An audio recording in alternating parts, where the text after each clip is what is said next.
Well, guys, guess what the weather's doing? What should we do? I know. Let's talk about a game. All right. Today we're talking about the Miss Pac-Man Cabaret. And I can't even remember when I got this, but it was before Christmas time. One of my buddies did a raid on a warehouse, and I've been asking him for a cabaret, and he finally delivered on one, and it's pretty nice, all original. Only thing it was missing was the actual board.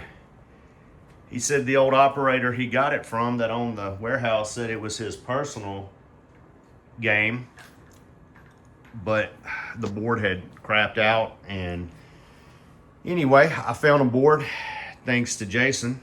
Again, he came through. So before I go into that, let me tell you what I did to it. LED bulbs, obviously.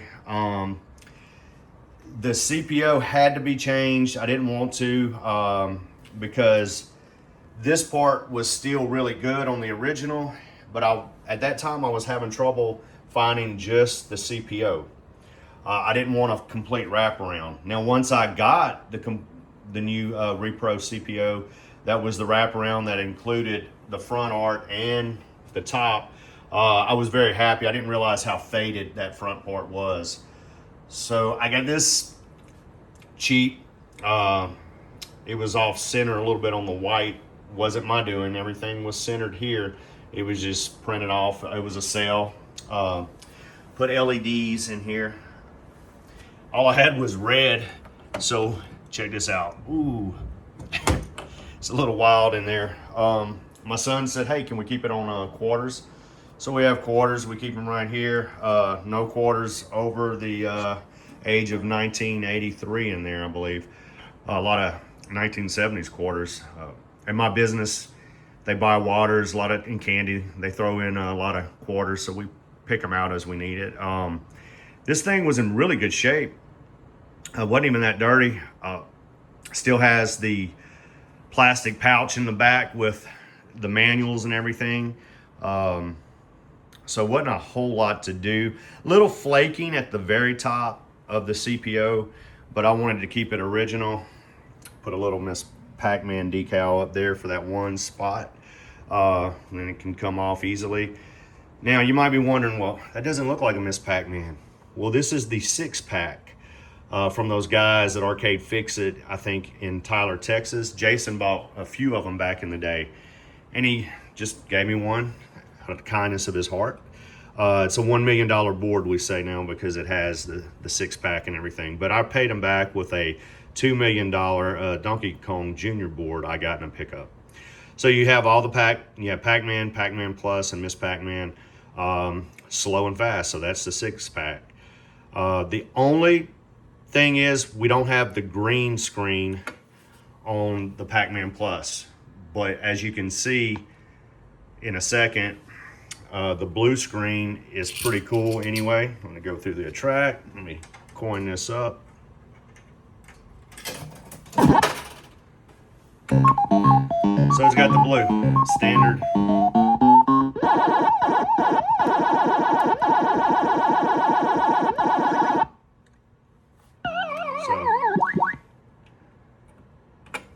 And most of the time we play, I play Pac-Man Plus or Miss Pac-Man, but my son really likes Pac-Man Fast. He's got like 400,000 or something on it. You know, he's beaten all my scores now. So a little Miss Pac-Man.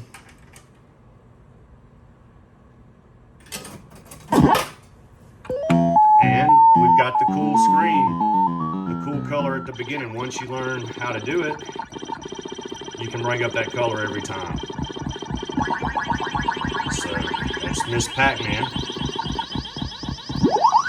I'm playing left-handed. But anyway, so how you do this is, as soon as you turn on your game, right before the actual menu screen comes on, you drop the quarter in the right slot, and then you get that first startup screen, and then the second one, of course, it goes back to the original. So, but that's the Miss Pac-Man Cabaret. If you leave it on long enough, it has a screensaver where it's just Pac-Man being chased by the ghost all over the cab. But it's a rainy day. I thought I would showcase the Miss Pac-Man Cabaret. Not a long video, but yeah, that's it, the Miss Pac-Man Cabaret. And I hope you guys enjoyed it. Stay dry, my friends, and we'll see you back at Tick's Arcade soon. Take care.